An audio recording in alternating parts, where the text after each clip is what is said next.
Hola, ¿qué tal? Bueno, hoy estamos en otro episodio de Café Ascuario, un programa por iniciativa del Instituto Cultural de Aguascalientes a través del Centro de Investigaciones y Estudios Literarios, Ciela Fraguas. Mi nombre es Mariana del Vergel y esta tarde me complace estar con Fabián Muñoz. Bienvenido. Muchísimas gracias a todos los que nos ven. Muchas gracias, Mariana, y gracias al Instituto Cultural por este espacio. Bueno, me permitiré presentarte con algunas cosas para que las personas que nos están viendo puedan también conocerte y acercarnos a tu obra. Fabián Muñoz nació en Guanajuato, es licenciado en Medios Masivos de Comunicación por la UA, maestro en Literaturas Comparadas y doctor en Humanidades por la Universidad de Guadalajara. Ha participado en varios talleres literarios, destacándose el coordinado por la maestra Enriqueta Ochoa en 1993 y Jaime Augusto Chile en 2006. Ha publicado en diversos suplementos culturales en México, España, Chile y Colombia, así como ha sido autor del Árbol de los Libres, Poetas de la Generación NN en Chile, y de la antología Rostro del Mar, 60 poetas del Caribe colombiano. Sus libros destacan Esperando Abril, En la niebla de los parques, Nimbus, Navegación de Medusa, Segundo laberinto, Dogal de sombras, Sur de la noche, El agua gime nebulosa, Cementerio general y Caribe. Y también está incluido en diversas antologías de Colombia, México y Chile. Bienvenido. Muchas gracias. Bueno, pues para comenzar me gustaría preguntarte, sé que tu introducción a la formación de nivel superior está relacionada específicamente con el periodismo, con los medios, y no tanto con la literatura. Y me gustaría preguntarte que nos compartieras cómo fue este adentramiento a la literatura, a las artes y bueno, qué es lo que te ha traído hasta estos años dentro, ¿no? Sí, bueno, lo que pasa es de que yo vivía en Irapuato. Mi infancia fue en Guanajuato. Secundaria y prepa en Irapuato. Estando en Irapuato, estudiando desde la secundaria me gustaba mucho leer, desde la primaria, pero cuando estaba yo en tercer semestre empecé a escribir mis primeros textos. Hice una pequeña columna que publicaba en un diario que se llama El Centro, que ya no existe, dirigí 2 revistas estudiantiles. Y entonces empecé a escribir los primeros cuentos y una novela que era muy mala. Entonces, eso nos pasa luego, ¿no? Claro. Y luego me vengo a vivir acá. Yo pensaba estudiar Derecho, pero como empecé a hacer periodismo me empezó a gustar y lo vi como un compromiso personal hacia la transformación social de nuestro país. A lo que es hacer un periodismo político comprometido, por decirlo así. Ahora lo confieso, antes no lo decía. Y entonces, en ese camino me puse yo a estudiar comunicación. Me vine para acá a estudiar comunicación. Entré a trabajar primero en radio comercial aquí. Luego después entré a ser corresponsal. Y al tiempo que estaba yo haciendo eso, yo inicié haciendo cuentos. Pero aquí en Aguascalientes empecé a hacer poesía. Hice algunos poemas en la prepa para ligarme una chava y logré ligar la chava, pero se fue rápido, así como los poemas. Pero ya estando acá, conocí a Rubén Chávez, a Oscar Santos y empecé a tener contacto con ellos y empecé a hacer más poesía que narrativa. Y en un principio empecé a hacer poesía social. Pero tuve contacto y una charla muy larga con Heraclio Cepeda y él me dijo: un mal poema revolucionario le hace más daño a la revolución. Mejores poemas eróticos. Entonces, por mucho tiempo me dediqué a hacer más bien otro tipo de poesía y poco a poco volví a la poesía social. Pero sí, así es como empecé. ¿Y por qué tomar a pie de letra específicamente esto? Sé que algunas de tus obras justamente devienen mucho más en introspecciones íntimas, el erotismo, digamos, uno de los ámbitos, y luego vuelves a la poesía social. Pero ¿por qué específicamente, por ejemplo, erotismo? Bueno, lo que pasa es que yo empezaba a trabajar el tema, me empezó a gustar. Hice un primero que se llamó Esperando Abril y me llamó la atención. era una manera como de descubrirme a mí y descubrir, en este caso, a la mujer, ¿sí? Entonces, y aparte, si lees los poemas es un poco a la mujer, pero es también al entorno y a la naturaleza.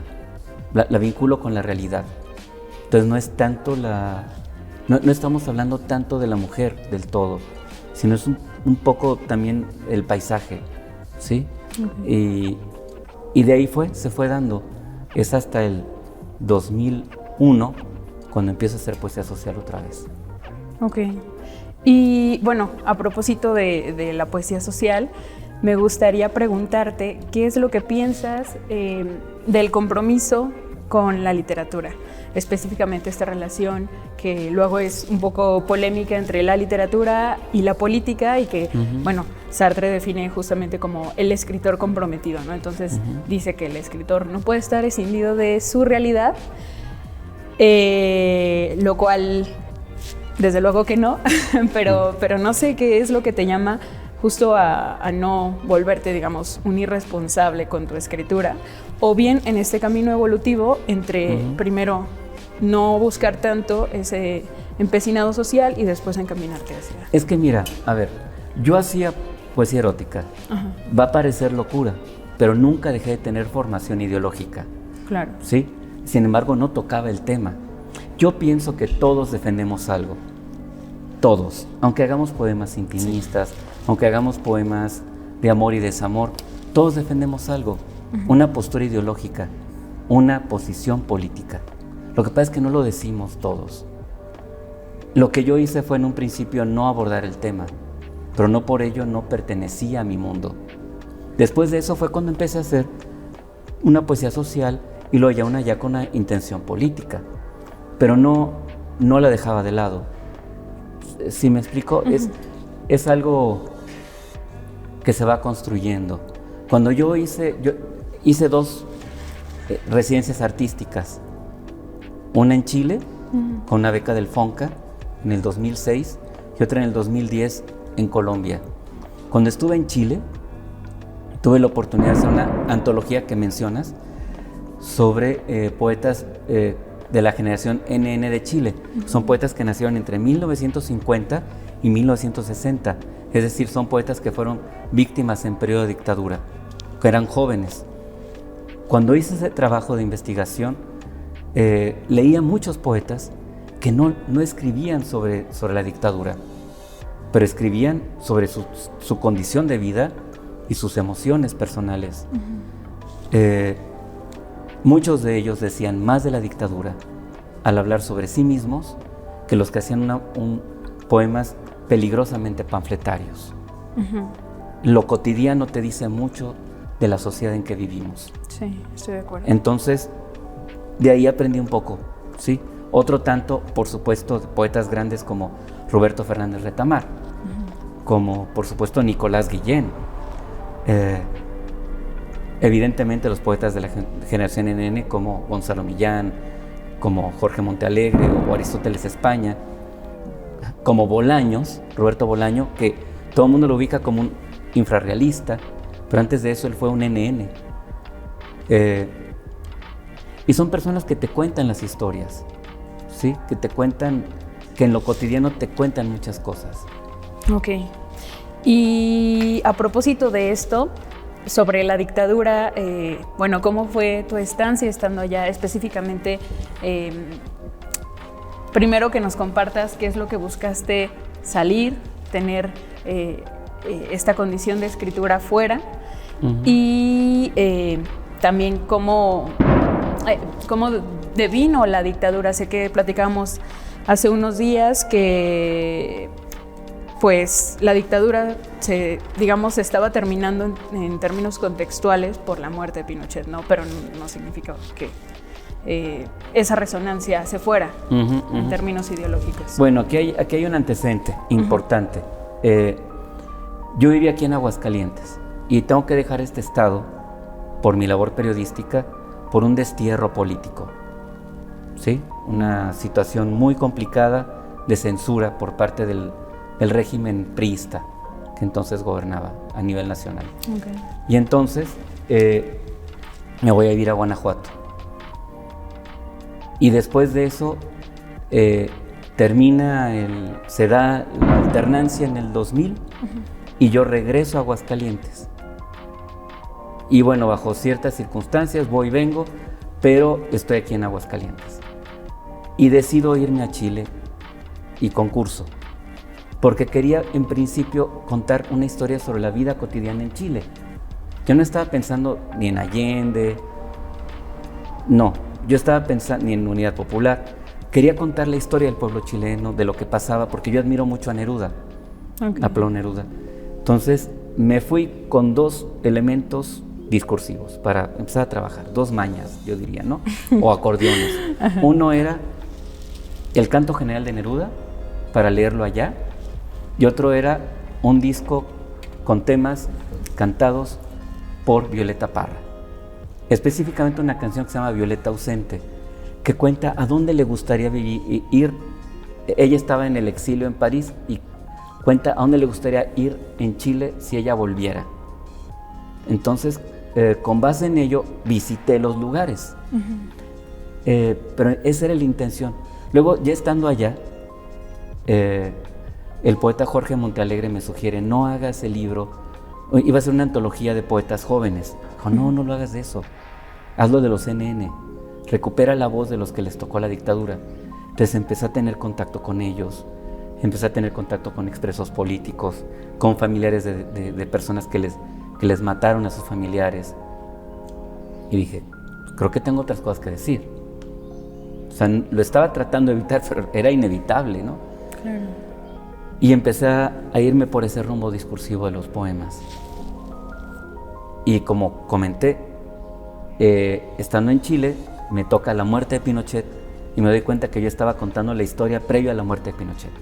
Entonces, reconfiguro los textos, le doy forma al discurso y hago Cementerio General. ¿Y qué es Cementerio General? Cementerio General es el cementerio municipal de Santiago, donde está sepultado Salvador Allende, Violeta Parra y Víctor Jara, y donde está el patio 29, donde están el patio 29 es donde están sepultados muchos de los NN, esas personas que fueron asesinadas por la dictadura y que de las que no hay ni nombre ni domicilio. Y al final resultó pues este texto. Esa fue la razón. Y creo que fue una buena decisión. Y creo que también deviene justo en darle voz a los poetas sin nombre, ¿no? A las personas sin nombre, ¿no? A los sin voz. Que es un poco lo que veo con Caribe también, que creo que es un libro, desde luego, que está tejido desde otro país, desde otras fronteras geográficas, contextuales, ideológicas, y creo que de alguna manera se hermana. Sé que es otro contexto totalmente, ¿no? Pero se hermana justo por los sin voz, y quería preguntarte sobre ese interés que tienes de darle voz a los que no tienen voz. Y cómo concibes esa responsabilidad en tu literatura. Mira, fíjate, es algo bien curioso, Mariana. El primer texto fue Sur de la Noche. En el 2000 yo hice una beca de Creador con Trayectoria para hacer un libro sobre la vida nocturna en Aguascalientes. Me decía un amigo poeta, me decía, pero ¿cómo vas a escribir de la vida nocturna si aquí no hay nada?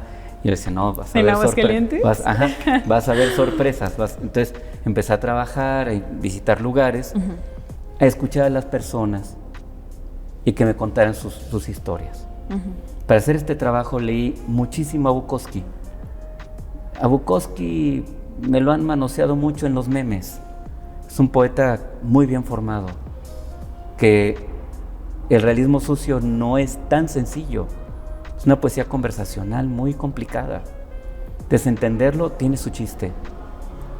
Trabajé un poco sobre eso, trabajé sobre describir lugares y luego lo amplié, y en ese libro vienen cosas de Tijuana, de la Ciudad de México, de Guanajuato, ¿sí? Y entonces así es como surge mi regreso a la poesía social. Finalmente, el erotismo me regresa a la poesía social, porque es un libro con una fuerte carga erótica. Una carga erótica desde la soledad, porque es un personaje solo. Entonces viene luego Cementerio General y luego viene Caribe. Si te fijas, es como un tríptico, ¿sí? Okay. Que va caminando. Actualmente, bueno, voy a spoilear, estoy haciendo un libro de poemas sobre Cuba, que quiero hacerlo como una tetralogía, digamos. Una especie de, así como, bueno, en su justa medida, ¿ok? Así como como Pablo Neruda hizo Canción de Gesta, donde contaba cómo fue la revolución, yo tengo el anhelo de platicar cómo están viviéndose ahora este proceso transformador allá. Okay. O sea, cómo se mantiene la revolución desde esta nueva realidad, sin perder, por supuesto, mi perspectiva y mi criterio ideológico. Ahora se va a volver un políptico, digamos. Así es. Y a propósito de esta escritura visionada que tienes en el escritorio, ¿vas a viajar a Cuba? También como ya estuve, el proceso de estos, ya estuve allá en una estancia académica y pienso volver. Okay. Pienso volver. En la primera estancia atravesé la isla por tierra, de Santiago a La Habana. Lo quiero volver a hacer. Ahora, dejé sin contestar algo que me preguntaste. ¿Cuál es la responsabilidad de dar la voz a los sin voz? Claro. La poesía es canto. Y de alguna manera, cuando nosotros cantamos sobre otro, cantamos sobre nosotros mismos. Trae su trampa también. Elegimos a quién o sobre quién cantar. Si yo me paso una mañana con los pescadores de Marbella en Cartagena, es porque creo en lo que viven. Si me siento una mañana completa a ver cómo trabaja una palenquera que vende dulces y le escucho, es porque hay algo en mí también, pero hay algo también en todos. O sea, esa mujer, ¿qué tanto puede ser diferente a una vendedora de fruta en el mercado Terán de Aguascalientes? O sea, somos nosotros. ¿Quiénes construyen la historia?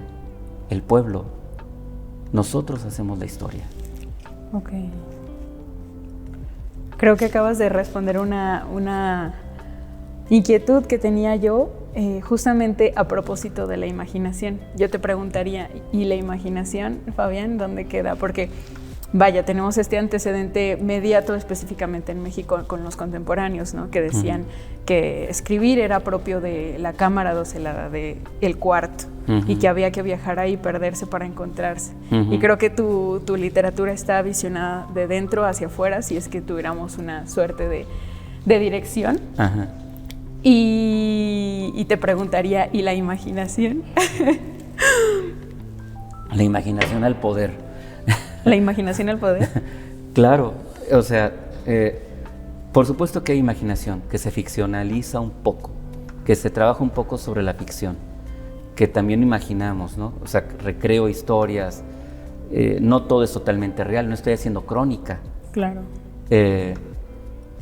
Voy a poner un ejemplo. En Navegación de Medusa es evidentemente todo ficción, ¿no? Es Minotauro y Medusa, relación erótica y tóxica, dirían ahora. ¿Sí? No. Por ejemplo, Cementerio General. El poema que abre el libro es alguien que ve cómo él está parado frente al Palacio de la Moneda y se imagina desde el presente cómo fue la mañana del golpe.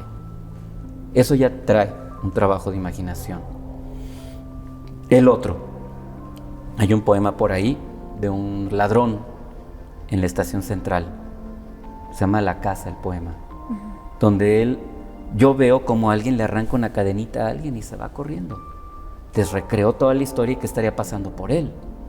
No pude ir a platicar con él, pero cuento un poco la historia de cómo me imagino que son las cosas, ¿no? Claro. Entonces recreamos un poco las historias, ¿no? Bueno, hay uno en Caribe donde fui a la quinta, ay, ahorita se me fue el nombre, donde murió Simón Bolívar. Y estoy ante el lecho donde murió Simón Bolívar. Y me imagino qué estaría pensando cuando estaba muriendo. Tenía una idea de lo que iba a pasar después con América Latina. Y yo pienso que eso trae un rasgo de ficción, aunque a veces la realidad nos gana. Ficción atravesada por el recorrido topográfico, ¿no? Digamos. Y bueno, a propósito del nomadismo, me gustaría preguntarte, ¿cómo te concibes tú dentro de este nomadismo? Porque sé que estuviste en diferentes ciudades formándote en México, que buscas la escritura también en esos otros espacios, países atravesados por otras fronteras. Y bueno, ¿cómo es Fabián hoy en día atravesado por ese nomadismo? Si se concibe como ese devenir suyo. Sí, bueno, yo nací en Guanajuato. Ahí está mi ombligo y aparte uno decide dónde nací en Celaya, pero yo soy de Guanajuato. A ver, a mí me parieron en Celaya, pero yo nací en Guanajuato. Ok. Entonces, puedo estar en muchos lados y voy tomando un poco de todos los lados. Sin pretensiones, si me preguntas de dónde soy, yo soy de Latinoamérica. Sin pretensiones. Porque esa es mi decisión. Y porque en cada lugar encuentras cosas y las asumo como propias. Y voy asumiendo muchas de esas costumbres, me hago de amigos, pienso que los lugares son las personas. Es decir, vas a un lugar, te haces de amigos, te haces de emociones y ese lugar ya tiene un significado diferente. Ese lugar ya es la persona o las personas. Y cuando regresas a ese lugar, vas a encontrar la memoria de esas personas, aunque la ciudad ya sea diferente. Porque las ciudades son como arbustos, les crecen las hojas en cada temporada. Son como una estación del tren. Si tú te vas de Aguascalientes y regresas, ya no vas a encontrar Aguascalientes. Vas a encontrar otro Aguascalientes. Sí. Pero ya no es la misma ciudad. Entonces el que se va ya no vuelve a ningún sitio. Irás y no volverás, dice Pacheco. Así es. Y bueno, tu relación con Aguascalientes, ¿crees que hay algo que te toma como centro? Y también en tu escritura, nos gustaría que nos compartieras. Sí, bueno, yo me formé aquí como poeta. Yo soy un poeta aguascalentense. Yo le tengo una gratitud enorme, primero, al maestro Víctor Sandoval, a personas que son poetas que no son de aquí, pero que tuvieron o han tenido un vínculo cercano, como Marco Antonio Campos, como Enriqueta Ochoa, que me formaron.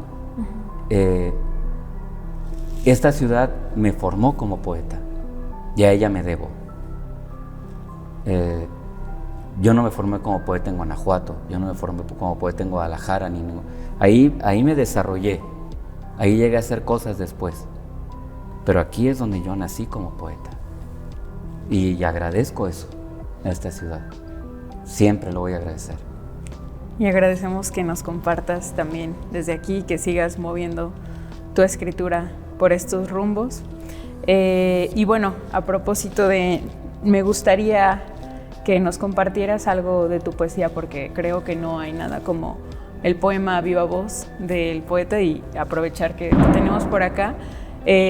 Aquí nos acompañan 3 de tus títulos y bueno, que nos compartas. ¿Elijo? Sí, algo diverso. Ok, voy a leer primero uno de Cementerio General, que es con el que se abre el libro, precisamente.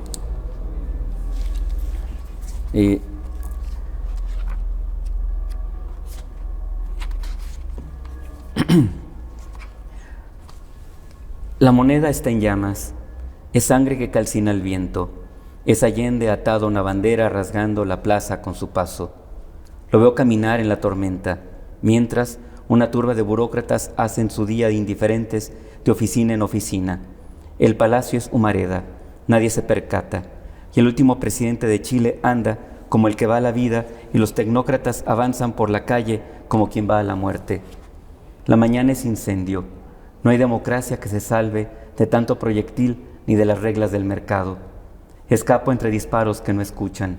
Los carabineros cambian de guardia en la puerta principal como cada martes. Los corredores de bolsa reparten su botín. Nadie se entera que la plaza ha sido tomada nuevamente. Gracias. ¿Quieres continuar con ¿Sí? uno de Caribe? ¿Uno de Caribe Medusa? ahora? Sí, sí. Un poco porque creo que hay un diálogo intersectado ahí.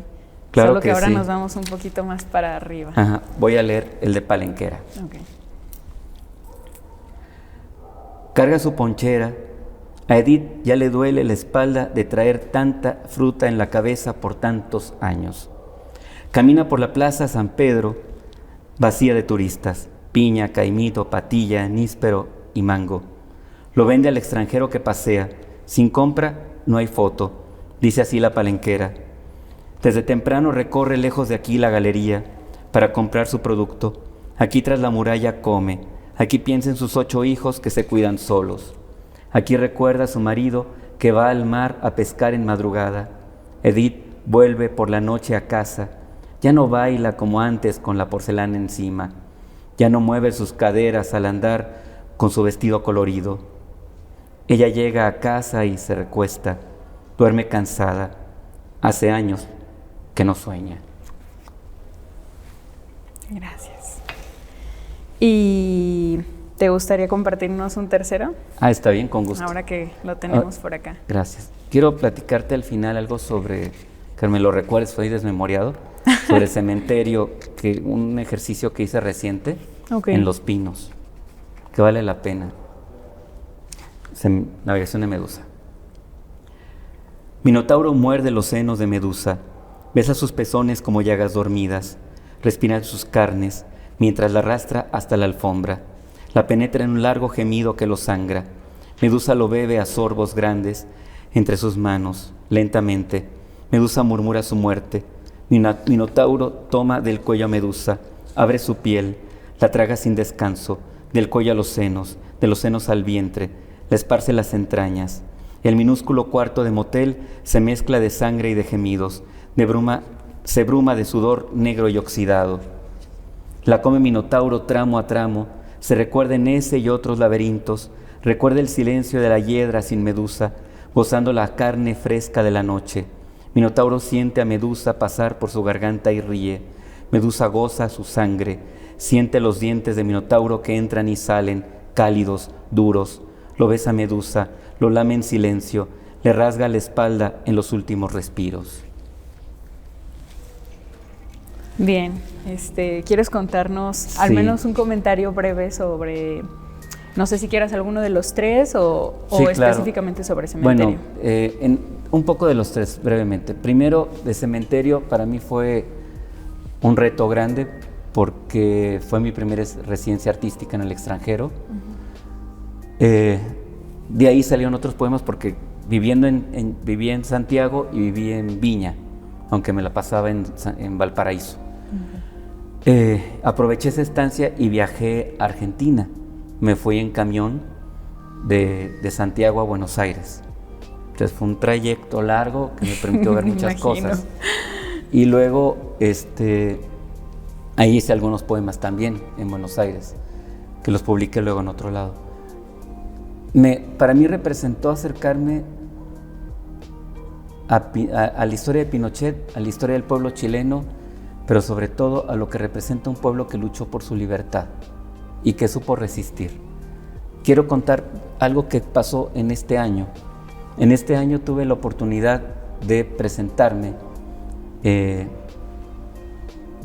el Complejo Cultural Los Pinos, a invitación de Gabino Palomares, el cantautor, junto con el grupo Son 4. Hicimos un recital en el que tuvimos la oportunidad, con un repertorio especial, se cantaron temas de la resistencia chilena y del periodo de unidad popular. Y yo leí poemas de Cementerio General y poemas de poetas de la generación NN. Para mí fue una experiencia muy bella porque es llevar a otros espacios la poesía de otra manera, con música. Cementerio es un libro que yo gozo mucho. Luego voy a platicar de Caribe. Caribe es un libro que yo quiero mucho, que me costó mucho trabajo porque parece sencillo, pero recorrí todo el Caribe colombiano. O sea, ese libro es un recorrido completo por el Caribe colombiano, desde Montería hasta Paraguachón. Creo que se ve en la polifonía. Hay una diversidad de voces. Y exacto, y de lugares, y de paisajes, y de personajes. Y hacer ese trabajo no fue algo sencillo, fue muy enriquecedor. Me adentró en entender la afrocolombianidad, a entender el sentido del ser caribeño como latinoamericano, y eso es bellísimo. Me pasó algo curioso, yo ya había ido a los 19 años, yo fui a Cuba. Tenía yo 19 años y me fui a escuchar a Fidel. Fue mi primer viaje solo al extranjero. Entonces me fui a escuchar a Fidel, primero marchando el 1 de mayo. Yo participé en la marcha el 1 de mayo y canté a la Internacional en la Plaza de la Revolución. Y ahí escuché a Fidel. Ahí escribí mis primeros poemas sociales, a partir de ese viaje a Cuba. Pero cuando regreso, luego pasan muchos años, fue en el 89, llego a Cartagena y no podía escribir sobre Cartagena, porque sentía que estaba en La Habana Vieja. Era bien difícil. Tuve que exorcizarme escuchando vallenatos, porque no podía. De veras, bien complicado. Y de ahí surgió precisamente mi tema de tesis doctoral, porque hay una comunicación de todos los Caribes, del Caribe. Sí. O sea, el Caribe es uno solo. El Caribe es una sola región latinoamericana.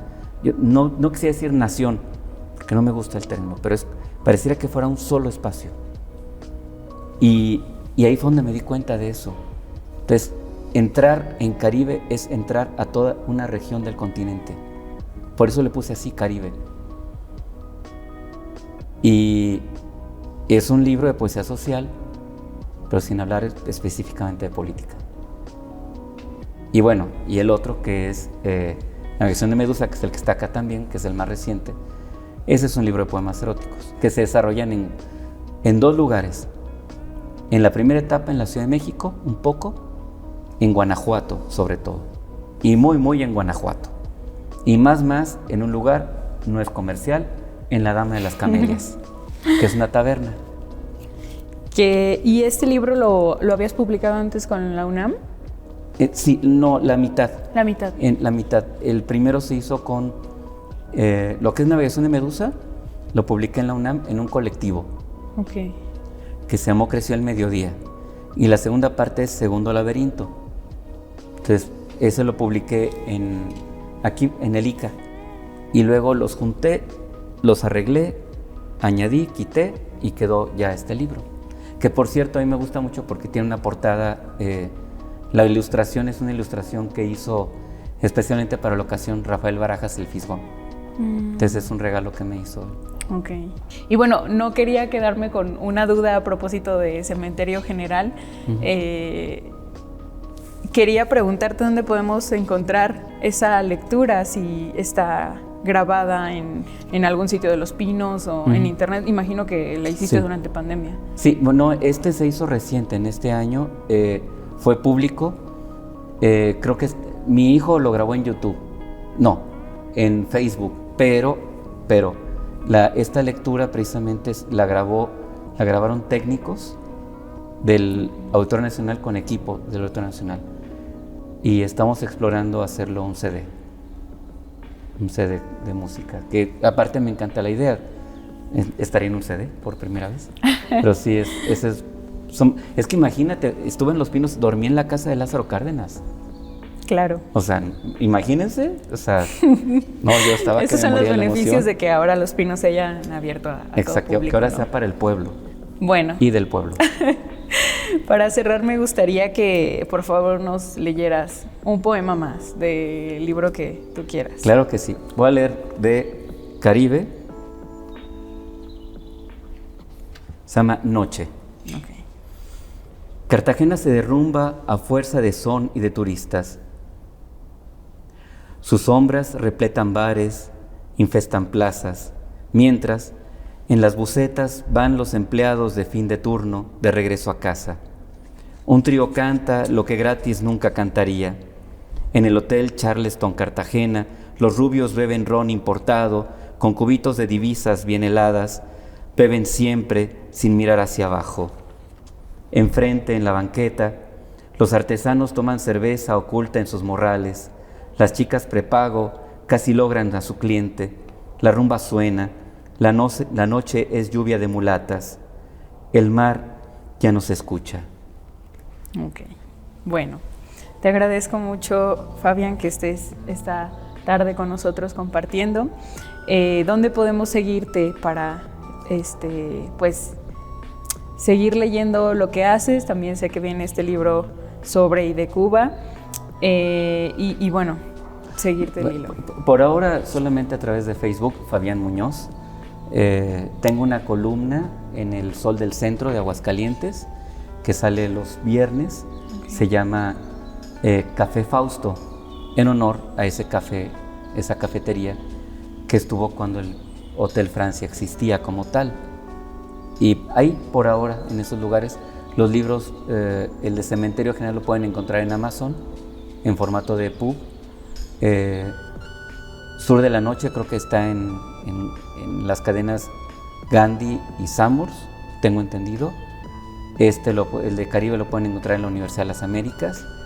Y Navegación, por ejemplo, lo encuentran en la librería de la universidad. Es una lástima, pero por ejemplo, de Sur de la Noche para atrás, todo lo que publiqué con el Instituto Cultural de Aguascalientes, lo que publiqué con Conaculta, a través de Tierra Adentro, Tierra Adentro, la colección, sí. Tierra Adentro, pues eso ya no se puede encontrar. Ya algún día haré alguna reedición. Para ¿verdad? Que haya más tirajes, esperemos que sí. Bueno, te agradezco mucho, Fabián, que estés compartiendo tu obra, tu trayectoria esta tarde con nosotros. No, hombre, muchísimas gracias, Mariana. Gracias a todos por estar aquí y por escucharme. Gracias al Instituto Cultural. Qué placer. Gracias. Y bueno, a las personas que nos están sintonizando por allá y nos acompañaron hasta esta parte de la grabación, también agradecerles a ustedes y recordar que este es un episodio de Café Ascuario que tiene el objetivo de promover la trayectoria y el oficio de las y los escritores de Aguascalientes, un programa por iniciativa del Instituto Cultural de Aguascalientes a través del Centro de Investigaciones y Estudios Literarios Ciela Fraguas, y bueno, les invitamos para que sigan sintonizando las siguientes cápsulas. Gracias.